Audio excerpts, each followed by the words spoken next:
Bonjour à tous et bienvenue à Lens. Moi c'est Aloïs et aujourd'hui on va aborder la visite essentielle Art déco.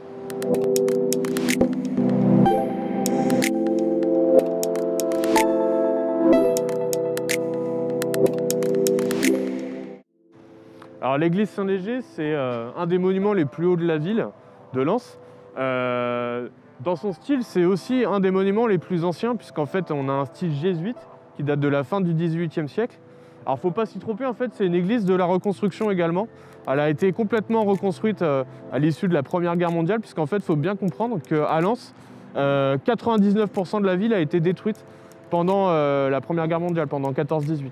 Donc ce monument c'est également un monument de la reconstruction, pas dans son style mais dans sa structure. Il faut savoir que l'église Saint-Léger est construite en béton armé. En fait ce que vous voyez c'est du plaquage en fait, de pierre et de briques, c'est de l'appareillage. L'intérieur est complètement constitué de béton armé. Et elle a été donc inaugurée en 1926 comme on peut le voir sur la dédicace de la porte.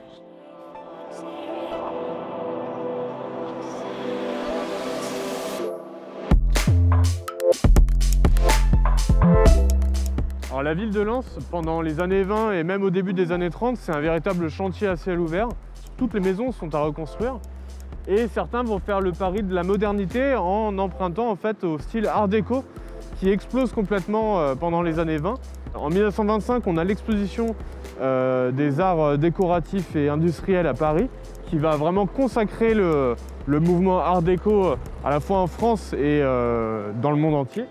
Alors on a par exemple cette façade qui comporte quasiment tous les éléments qui constituent le style art déco, à commencer donc par toutes les sculptures et les moulures de fleurs et de corbeilles de fruits stylisés qu'on va retrouver notamment au niveau des corniches, au niveau des appuis de fenêtres.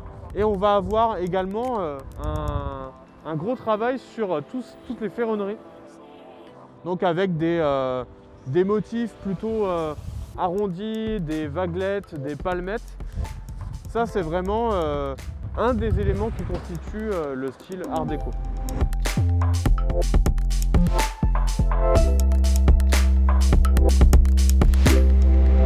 Autre monument emblématique de la ville, la gare. Cette gare, on la doit à Urbain Cassan, qui était l'architecte des chemins de fer du Nord pendant les années 20. Et il a voulu construire une gare vraiment complètement différente de ce qu'on pouvait retrouver à l'époque. Cette gare, elle a une forme en fait de locomotive et son gros souci en fait à Urbain Cassan, c'était d'avoir une gare très solide. On a en fait des sous-sols miniers ici à Lens et cette gare, sa grande peur en fait, c'était qu'elle s'affaisse.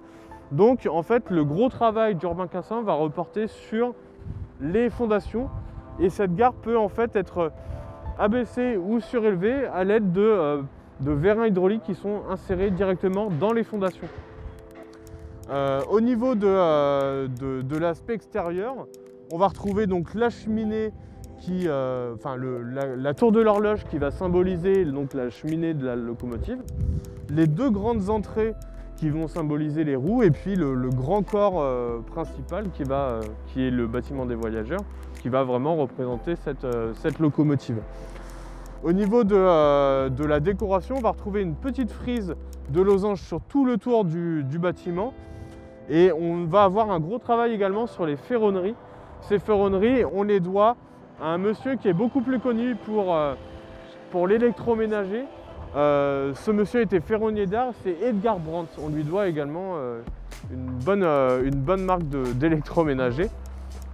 À l'intérieur, la gare va comporter 4 grands panneaux de mosaïque qu'on doit à Auguste Laboré, un artiste axonais, un artiste mosaïque axonais. Et ces mosaïques vont mettre à l'honneur donc le travail des mineurs et l'industrie minière, véritable locomotive économique pour Lens, qui était un des plus grands centres de l'économie minière pendant l'entre-deux-guerres. La gare de Lens fait également partie des éléments qui sont inscrits au patrimoine mondial de l'UNESCO.